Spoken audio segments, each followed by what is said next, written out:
Obboleeyye anuusiif jedheetu kitaaba barreesseen agartu gaafa walaa garreen qaraa taa'atu caaliyyee booheesiif marannaa maaliif ormi na hamatu osoos fudhuu baadhee jedhe gaabbetu.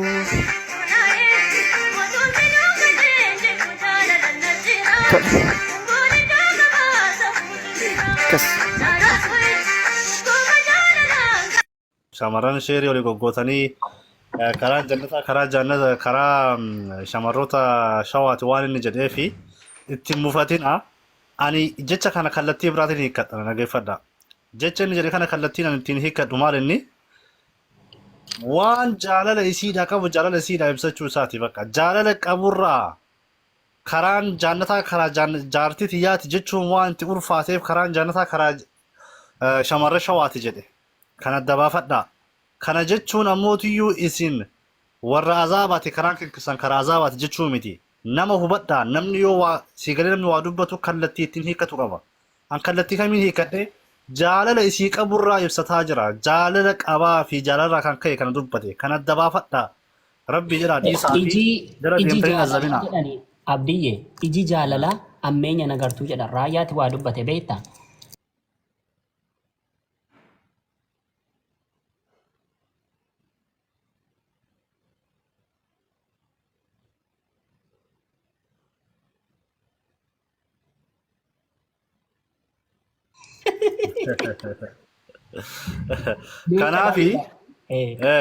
Kanaafi keessattuu shamarran bultii hin qabatin shamarran hin heerumin summa wallaahi of eeggadha boru waan rabbiin irra isin dhaabu hin beektani akka amma kolfitan kana boru isinitti kolfuu danda'ani keessattuu shamarran bultii hin qabatin rabbii jedha of eeggadha waan boru rabbiin isin godhu hin beektan kaammas jala imoojiin kolfitu kuni borsullee akkanumatti namni 500 600 yookiin namni 200 har'a jara deemtanii kolfitanii bor namni emileen 40 kolfuu deema yoo har'a nama kolfite jechuudha.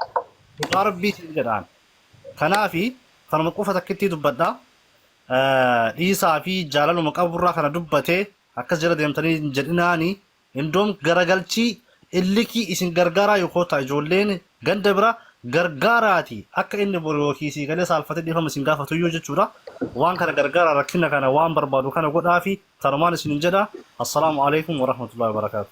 Wa alaikum salaam wa rahmatullahi wa barakatuh. Dabareen kan siifani. Siifuutti fufaala. Wallahi waan naasuun qabu ustaas bakka akkuma dhaasuufne lafa kaa'uu dhiifne jara gaafattanii ergii fedhii ishees irraa bartanii inshaallah hin goona waan godhamuu qabu. Amma eenyu meerree Sumayya lakkoomsi si ga'eera?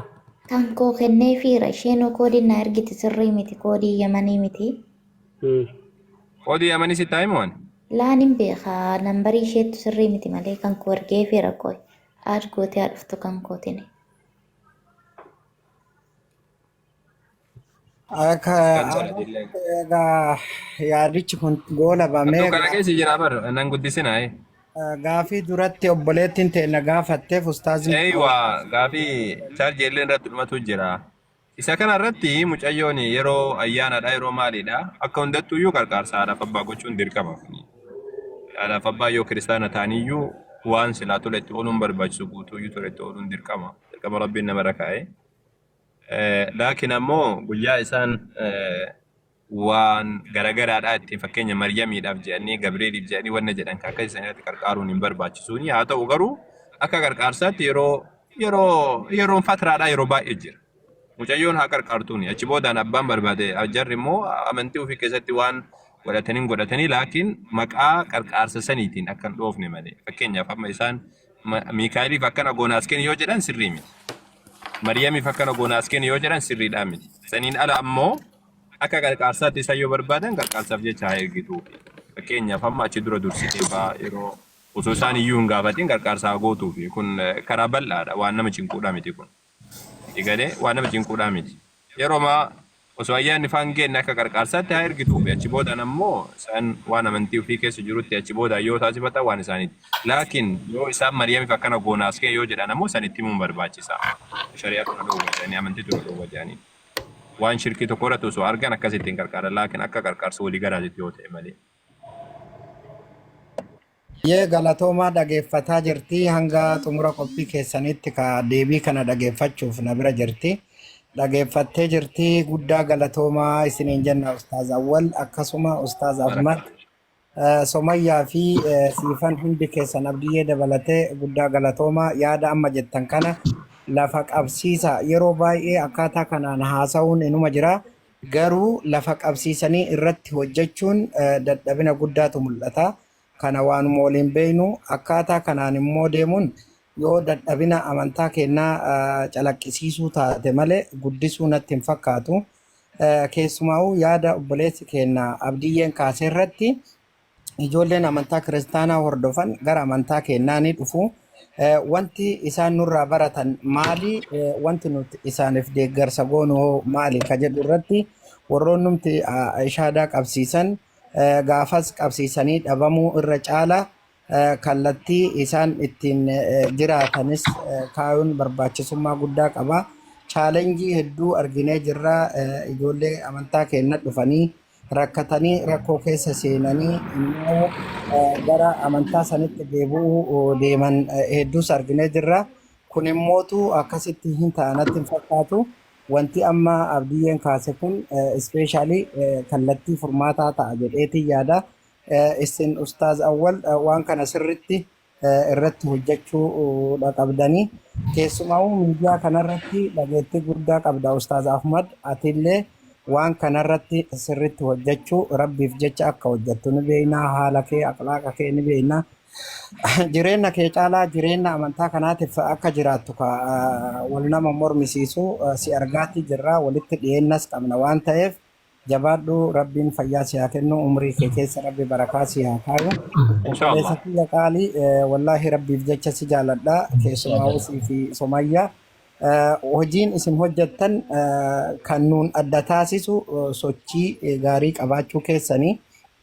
Kuni namni ija qabu namni gurra qabu ni dhagaa. Kanaaf guddaa galatoomaa waan gaarii irra jirtanii akkanumatti isinitti haa baratu jechuu barbaada. Galatoomaa Ustaaz Ahmad. Galatoome abbaa koo inshallah. Assalaamu alaikum.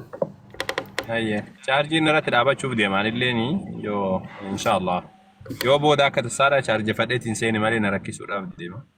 Somayyaa mana banagaa yeroo immoo ani sa'aatii 10 ta'eera daqiiqaa muraasa booda nan baa bakka dalagaati. Jechuun yoo asii baatan banuu hin danda'amu jechuun. Banuun hin danda'amu mana keessa nama. Dhaamsi an dhaamu ammoo isin akka lafan keenye akka hundattuu yoo rabbi jedhe mucayyoon akka galtu ni goona. Biiznillah tabaaraka wa ta'ala. Isa kanatti murannee mucayyoon akka galtu ni goona. Mucaarraallee dhaabbadha. Hinamataniilleedha irra dhaabbadhaati. Inshallah mucayyoon akka galtu ni goona. Taane ammoo akka dandeenye namni martuu irratti hirmaachuun barbaachisa. Mee kana hundaa ni haasuun. Rabbiin khayriin waa godhuuti. Akkasiiti amma haasawa inshallah chaarjiin irratti cufuu jira waan ta'eef jecha wanna jedha yoo rabbi. Inshallah. Lafan kaa'in ammoo isin borullee ajandaa kana godhatanii itti deddeebi'uun barbaachisaadha. Inshallah ustaazi rakkoon hin jiru inshallah. Akka lafan keenya adala rabbi. Inshallah abshira. Akka lafan keenya barakallahu fiikum. Ayya assalamu alaikum warahmatullahi wabarakatuh. Wa alaikum assalam warahmatullahi wabarakatuh. Akkas rabbi keedhaa godhu galatooma ustaaza Awwalii obboleessa keenya biyyattis galatoomii siifuu galatoomii. Eenyudha isheen amma seente kun hundi keessanuu galatooma. Rabbi khayrii haa godhu. Namni jibbisanii fi shantamii asirra jirtan kun fedhiis wanta kana gurraa qabaadhaa gargaarsa jalqabaa kana mee rabbumaaf jennee si galee moraalima nama kanaatiif jennee haa gargaarru hundi keessa waan rabbi isinitti laaffise haala ittiin gargaarru Ahmad Faatii akkasuma mootu Awwal Ustaaz Awwal Faatii sirreessanii namni hundi waan dandeettan maallaquma Itoophiyaatiin galchaa fi amma jiini kun jiini dhufaa jiru kun inshallah jedhumaa irratti namni hundi guutamuu kanaaf inshallah akkasi bakka rabbiin khayrii haa godhu bakka waan kana kanuma jenna qabxiin irra nuti irraati dubbanne waa xiqqoo tokkoof jennee waan guddaa balleessuun hin ta'u dhiibbaa hin taane walirratti uumanii amantaa islaamaa keessatti fakkeenyaaf du'aa nyaachuun hin eeyyamamu Garuu bakka itti nama eeyyamamu qaba. Bakka itti waan nyaatan waan dhugan dhaban. Bakka itti lubbuun namatti dhuftetti du'aa nyaachuun hima danda'ama. Foon booyyee haraama. Rabbitti haraama godhe Quraana keessatti. Garuu bakka itti nyaachuun dirqama namarratti ta'utu jira. Sobni dhorkamaadha amantaa Islaamaa keessatti. Bakka itti namaaf eeyyamamuutu jira. Waliigala wanti isin jedhu ilaa obboleessa keenya kanarraa dhaabbadhaa. Gaafa nama faarsitan daangaa isaa xiqqeessaa. Gaafa nama xiqqeessitanis, gaafa nama qeeqxanis, gaafa faarsitanii daangaa nama dabarsitanii, gaafa nama xiqqeessitan, gaafa nama irratti duultan rakkoo waan ta'eef dhiisa waan uummata isin gashamooti waa'ee nama. Baabuu kitaaba maariyyee jedhee jettan. Baaba jechuun jecha rabbii jecha rasuula rabbii jechuu miti. Boqonnaa yuunitii waan jedhamudha. Baaba jechuun boqonnaa yuunitii. Kitaabni kun kitaaba booniyyeef barreeffame. Kitaabni kun kitaaba sumayyaaf barreeffame. Amma fakkeenyaaf sumayyaa ooroo kana barreessuu hin danda'u. Imuun kee dhufuu dideeree mucoo seegaa jirti. Mirga koodha. Dandeenyaan jechuudha. Inni asirratti dubbachuun dogongora. Dogongora caalummoo isa isin arrabsitan, isa isin xiqqeessitan, isa isin viidiyoo isheen kaleessee yeroo kufrii keessa turte waan sirbaa gadi gadhiistan sana.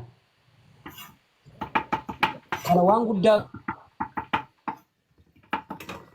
rakkoo guddaadha. Kana gaafa isin ittiin sammuu ishee tuquufidha. Ittiin ishee xiqqeessuufi, ittiin isaan diiguufidha. Wanti sun sirrii miti. Dhaabbadha waan kanarraati. Waan fayyadu hin qabu. Waan isinii godhu hin qabu. Maal haa jiraatu namni? Maali jiraachuun namaa isin hin gammachiisu yoo ta'e dhabamuun namaa maal isin gammachiisa? Ani fakkeenyaaf wallaahi isa rabbiin na beekuun isinitti hima. Gaafa inni kana dura miira keessa galee dallane akka sanaa ta'e Haydar Abdii bilisummaa gaafadha asiiti. Dhagaamaadha sagaleen kun. Dhagaamaadha.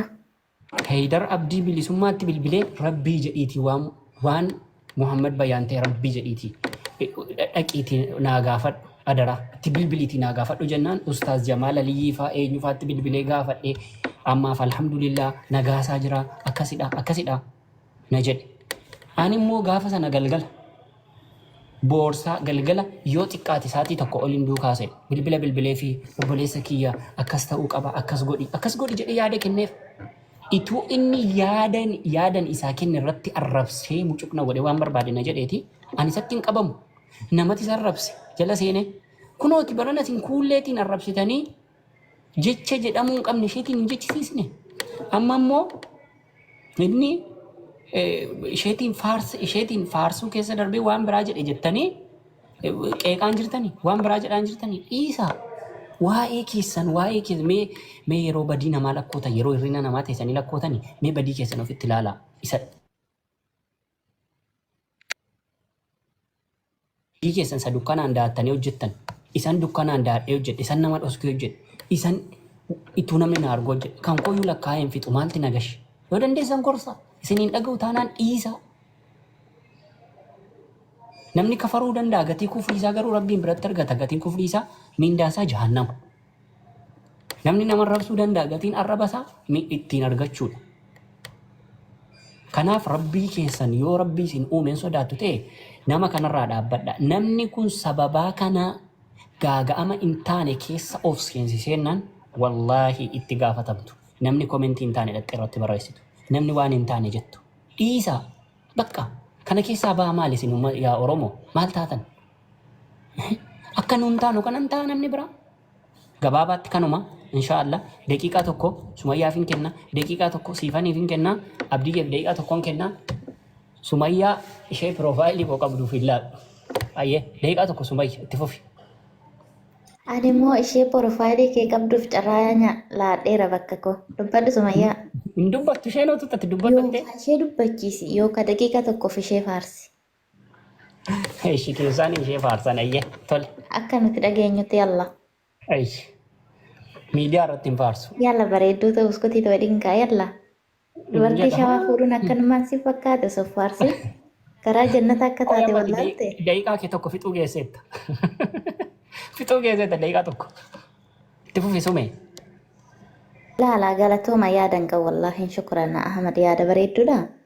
Mee akka hundattuu isaan dubbisaa ta'u galmaan gahaadha. Yaada kana kaasuu keettu galatoomi. Garuu dubbii tuqxee dhiiste keessatti dubbii Hamzaadha keessan isinin haasaa jedheetiniini waa isaa irratti cimsaa. Mikinaatum nama kophaa jiraatudha. Hanga ammaatti nama waayyuu hin qabnedha. Dubbiin isaa waan tuqamee dhiifamuu miti. Dhugaa dubbachuuf namoonni isa garagarchee ilaalu hin jiru. Ofumaaf carraaqqachaa jira. Kanumaafiyyuu dubbii isaa irratti cimsaa. Kunillee jarri rakkoo hin qabu akka ta'etti wal biranii gahanii. Hunduu karoora mataa ofii qabanii yoo dandeessan ta'e irratti hojjetanii yoo hin dandeenye ta'es kun akkasitti nama hin cinqu garuu kaasaa irratti. Inshaallah. Akkasii fikra. Halkan gaarii anillee nan jedhadha. Assalaamu alaikum. Alaikum salaam wa rahmatullah. Bai dabi. Maaf jira janta sume. Gaafa sheedhoo. Ani waan jedhu dhaamsa takka qaba. Dhaamsi suni